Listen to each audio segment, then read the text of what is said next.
कसैले गरेन भने आशिका तामाङ छ, आशिका मात्र तामाङ छ। हामी जति माथि गएर माथि पुगे पनि, जतिवटा सिट ल्याए पनि तर हामीले हाम्रो जग बिर्सिनु हुँदैन। मैले भन्न चाहन्छु जनताको मुद्दा उठाउने वातावरण भएन, जनताको काम गर्ने अवसर मलाई यही राष्ट्रिय स्वतन्त्र पार्टीभित्र पनि कुण्ठित गरियो भने त्यसको भोलिपल्ट मैले राजीनामा दिन्छु। यस्तो भक्कानिएर आउँछ। तर आजको दिनमा आएर आशिका तामाङलाई त्यो भदौ 23 र 24 गतेको आन्दोलनमा म यस्तो खालको समाजसेवी थिएँ, त्यो सायद धेरैलाई थाहा छ होला। त्यो कुरा चाहिँ सबैजनाले अनुभव गर्नु भइरहेको थियो होला। हामी गीत गाउँदै कविता गाउँदै तपाईँको चाहिँ बिजुली बजारबाट मास्तिर जाँदै थियौँ। अनि ठ्याक्क हामी 9 बजे चाहिँ सबैजना भाइ बहिनीहरूलाई चाहिँ सबैजनासँग बसेर हामी हाम्रो एक किसिमको कसैले कविता भन्ने, कसैले चाहिँ आफ्नो मनमा जति पनि कुण्ठित भएको कुराहरू थियो त्यो कुराहरूलाई चाहिँ एउटा विद्रोहको रूपमा चाहिँ हामीले आवाजहरू चाहिँ बुलन्द गरेर चाहिँ हामी अगाडि बढ्दै थियौँ। एक्कासी तपाईँको म ठ्याक्क 12 बजेतिर मलाई भोक लाग्यो, म खाना घरमा आएँ। ठ्याक्क म घरमा आउने बेलामा चाहिँ ठ्याक्क गोली चल्यो। गोली कस्तो चल्यो भने त्यो अन्नधुन्द गोली चल्यो। त्यो भाइ बहिनीहरू कता लडे कता छटपटाए। तपाईँको कोहीको आँखा छैन, कसैको खुट्टा छैन।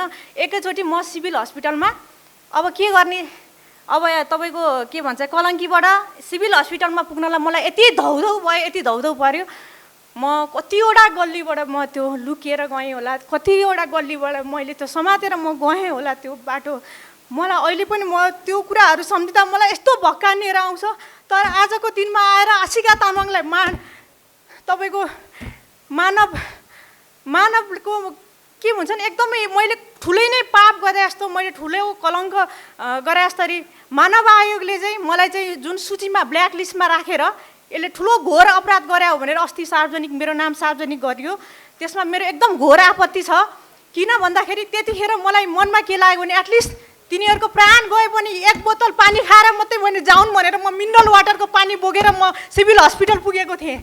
यो कुरा तत्कालीन जो मानव आयोगमा जो चाहिँ बसिरहनु भएको छ उहाँहरू एउटा रुममा बसेर मोबाइल चलाएर मोबाइलमा अपडेट हेरेर कसको गोली के अरे लाग्यो, कसैको आँखा फुट्यो, कसको चाहिँ खुट्टा झऱ्यो होइन, कसैको चाहिँ हात पाउ फुस्कियो भनेर त्यो स्ट्याटस हेरेर बसिरहेको थियो। तर आशिका तामाङले छाती फोलेर गएको थियो त्यो दिन। भाइ बहिनीहरूको प्रत्येक भाइ बहिनीहरूको कसको इभन अघि यहाँ बोल्ने भाइकोलाई पनि मैले सहयोग चामलको बोरा बोकेर यो खाना सकिने गरेर बोरा बोकेर चाहिँ म गएको थिएँ। खाद्यान्न पुर्याउनमा गएको थिएँ। किन भन्दा त्यो बेलामा सबै बन्द थियो। तपाईँको के अरे आर्मीको शासन लगाइएको थियो, त्यो सबै बन्द भएको थियो। के भन्छ त्यसलाई के भन्छ कर्फ्यू लगाइएको थियो।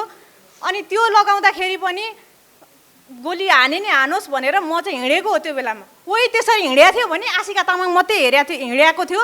यो मैले फेरि यो आफूले फुर्क्याएर मैले यत्रो ठुलो काम गरेँ भन्न खोजेको होइन। यो देशमा मानवता भएको मान्छे पनि छ त्यो भनेर मात्रै मैले दर्शाउन खोजेको हो। र यो खास के यो घटना कसरी उब्जियो भन्दा चाहिँ केही ठुलो तपाईँले ठुलो सोच्नु भयो होला है, भ्रष्टाचारको लागि अन्त्य गर्नको लागि गयो होला भाइ बहिनीहरू के भनेर ठुलो सोच्नु भयो होला नि। त्यतिसम्म सोच्नै सक्ने भाइ बहिनीहरूको क्षमता पनि थिएन कि। किन भन्दा 15-16 वर्षका भाइ बहिनीहरूलाई त्यत्रो ठुलो खालको त्यो पनि थिएन कि तिनीहरूलाई। त्यहाँ के थियो भन्दा त सरकारले त्यतिखेर तत्कालै फेसबुक तपाईँको सामाजिक सञ्जालमा चाहिँ प्रतिबन्ध लगाउन खोजेको थियो। एउटा जेनजी पुस्ता भनेको यस्तो पुस्ता हो कि 5-5 सेकेन्डमा 1-1 सेकेन्डमा 1-1 मिनटमा के घटना घट्यो भनेर उनीहरू 24 घण्टा मोबाइल बिना बाँच्न नसक्ने त्यस्तो खालको समूहलाई कुण्ठित बनाएर होइन, एउटा सूचनाको हक अधिकार अरू त कति गरेको थियो त्यो व्यथित त। मैले त्योभन्दा अगाडि म एक्लै रोडमा हिँडेर यति कराएर हिँडेको थिएँ, कति चाहिँ म उफ्रिएर हिँडेको थिएँ भन्ने कुरा मोबाइलमा सामाजिक सञ्जालहरूमा छरपष्ट हजुरहरूले कति धेरै व्यथित थियो। त्यो बेलाको सरकारले कति धेरै चाहिँ एउटा बाटोमा हिँड्दाखेरि तपाईँलाई कर लगाउने होइन, तरकारी बेच्ने ठाउँमा तपाईँको चाहिँ 20 रुपियाँको कमाइ हुँदैन 5 रुपियाँको चाहिँ कर उठाउने।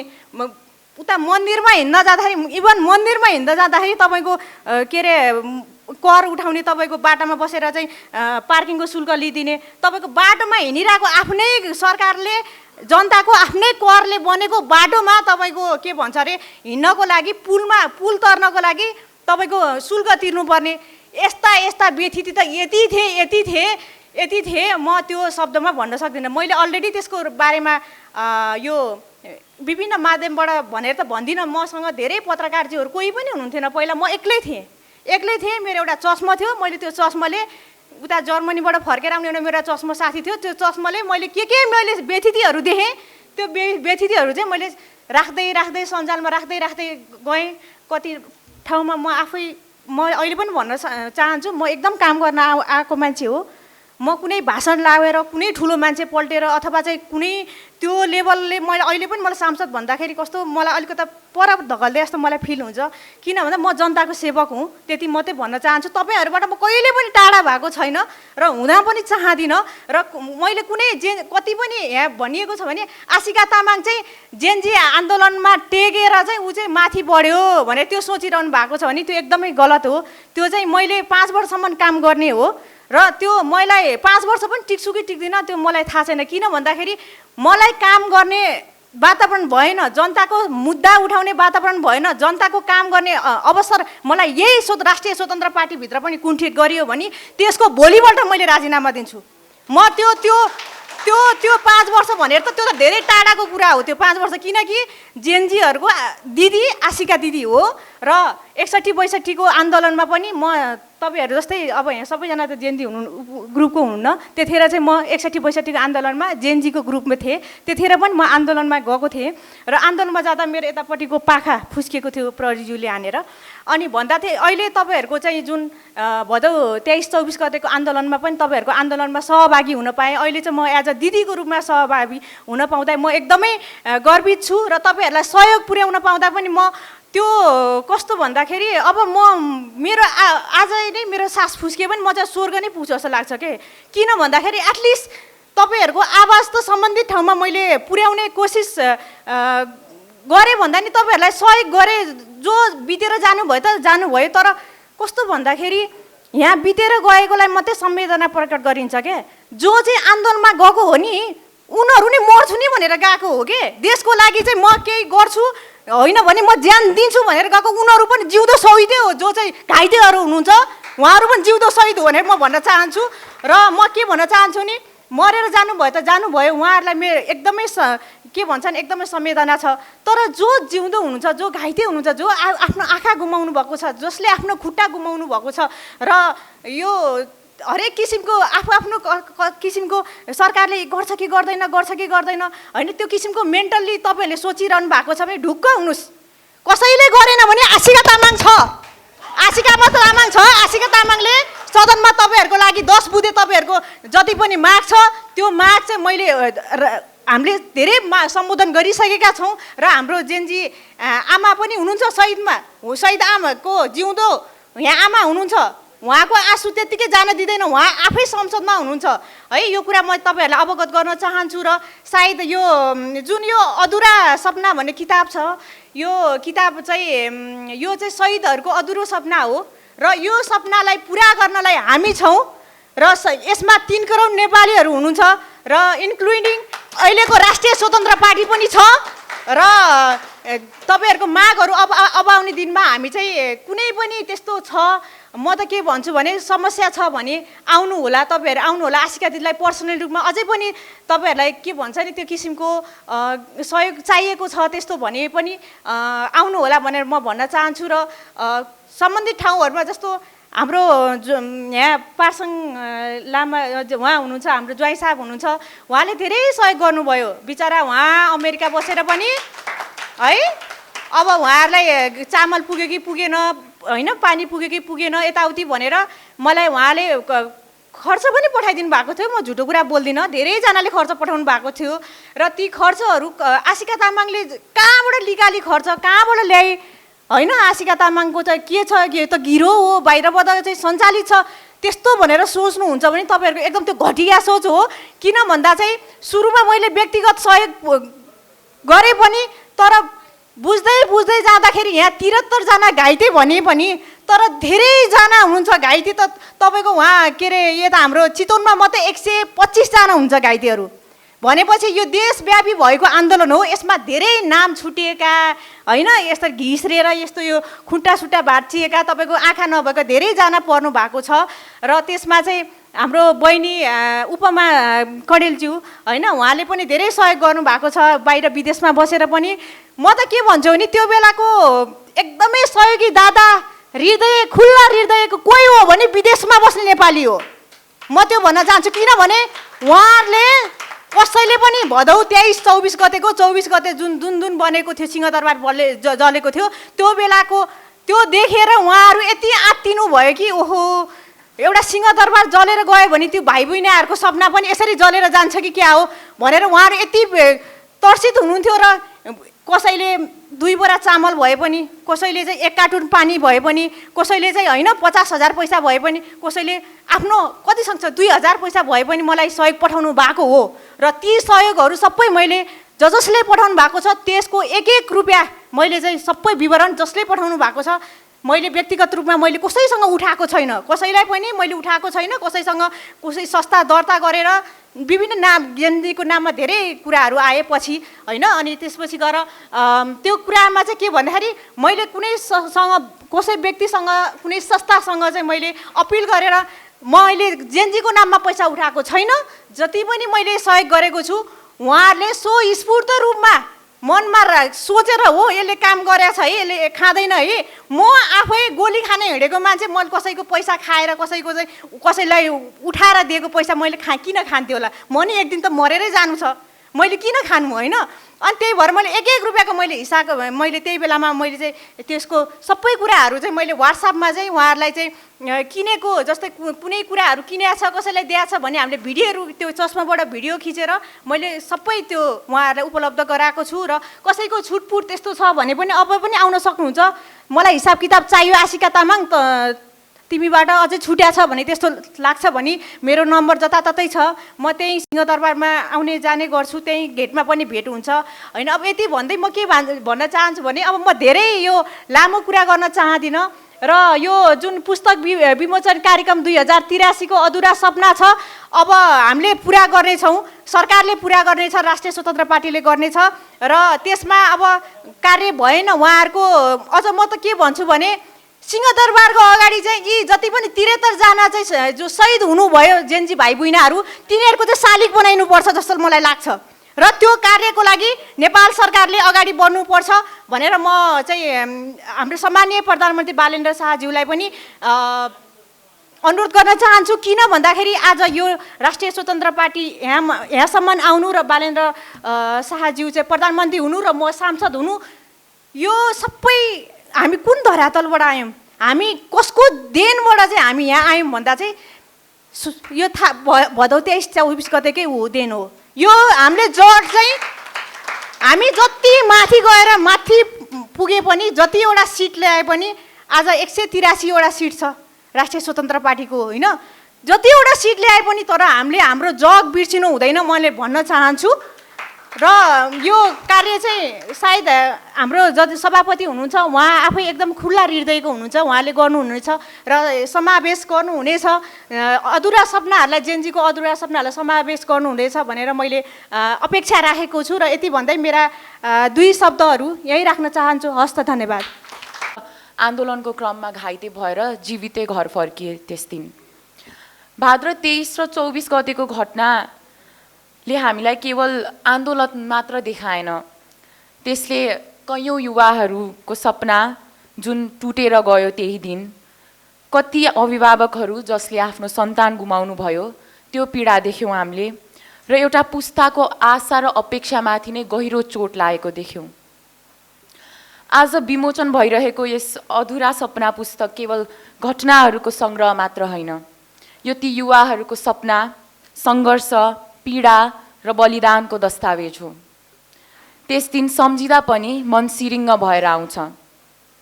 आजको यस कार्यक्रमले हामीलाई परिवर्तनको चाहना गर्ने ती युवाहरूले ठुलो मूल्य चुकाएका थिए भनेर कदापि पनि बिर्सन हुन्न भनेर सन्देश दिन्छ। म ती सम्पूर्ण दिवंगत साथीहरू, भाइ बहिनीहरू दाई दिदीहरूप्रति हार्दिक श्रद्धाञ्जली अर्पण गर्दछु र उहाँहरूका परिवारजनप्रति पनि गहिरो समवेदना व्यक्त गर्दछु। नयाँ सरकारसँग मेरो धेरै ठुलो अपेक्षा छैन, तर धेरै महत्त्वपूर्ण अपेक्षा छ। हामी युवाहरूले न्याय, पारदर्शिता, सुशासन र अवसर चाहेका छौँ। हामी चाहन्छौँ कि युवाहरूको आवाज केवल आन्दोलनको बेला मात्र नसुनियोस्, निर्णय गर्ने प्रत्येक तहमा सुनियोस्। देशमै केही गर्न सकिने वातावरण बनोस्।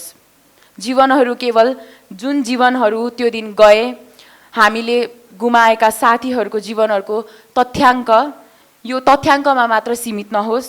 उहाँहरूले गरेको बलिदानको राम्रो जिम्मेवार र जनताप्रति उत्तरदायी नेपाल निर्माण गर्ने प्रेरणा सबैलाई मिलोस्। यो पुस्तकका लेखक तथा यो अभियानसँग जोडिनुहुने सम्पूर्णमा म हार्दिक धन्यवाद व्यक्त गर्न चाहन्छु। यस्ता महत्त्वपूर्ण लिटरेचरहरू जस्तै शहीदहरूको कथा, बलिदान, विद्रोहलाई मात्र नभएर आउने दिनमा बन्ने नीति निर्माणलाई पनि मद्दत पुर्याउँछ।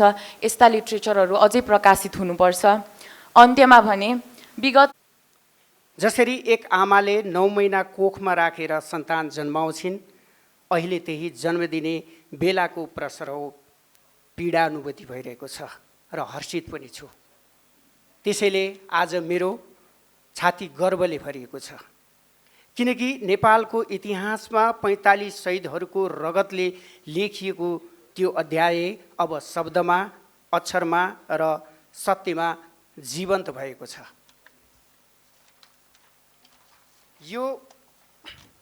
यो इतिहास अब कहिल्यै मेटिने छैन, बरु युगौँ युगसम्म सम्मानका साथ सम्झिनेछ। एक फोटो पत्रकारको हैसियतले भदौ 23 गतिको त्यो कालो दिनको म प्रत्यक्षदर्शी पनि हुँ। नयाँ बानेश्वरको सडकमा उत्रिएको त्यो आन्दोलन, अश्रु ग्यासको धुवाँ, आक्रोश, चिच्चाहट र निर्दोष रगतका धारा आज पनि मेरो आँखामा ताजै छ। त्यो दिनको दृश्य सम्झदा अझै पनि मन भारी हुन्छ, आँखा रसाउँछ। स्वास्थ्य प्रतिकूलताको बावजुद पनि मैले देखेका ती दृश्यहरू आजसम्म मेरो मानसपटलबाट मेटिन सकेका छैनन्।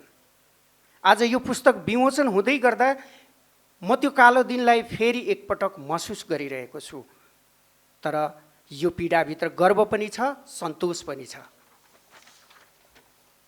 यो पुस्तक अब विश्वभर रहेका नेपाली दाजुभाइहरूमाझ पुग्नेछ र ती 45 होनहार सपनाहरूको सत्य कथा सबैको सामु आउनेछ। मेरो मनैदेखि एउटै कामना छ, यो पुस्तकले शहीद परिवारको पीडामा केही मलम लगाउन सकोस् र भविष्यमा आफ्ना कलिला जेन्जी पुस्तादेखि सडकमा उत्रन बाध्य नहुन्। यो कलिला पुस्ताहरू फेरि सडकमा उत्रिन बाध्य नहुन्। मेरो कामना छ राज्यले सुशासनको बाटो समातोस् र कुनै निर्दोषमाथि आदेशको नाममा गोली चलाउने त्यस्तो अमानवीय व्यवस्था कहिले सिर्जना नहोस्। जब मैले यो पुस्तकको परिकल्पना गरेँ, त्यस दिनदेखि आजसम्म सायद एउटा पनि दिन यस्तो छैन जब म भावुक नभएको होस्। सरी।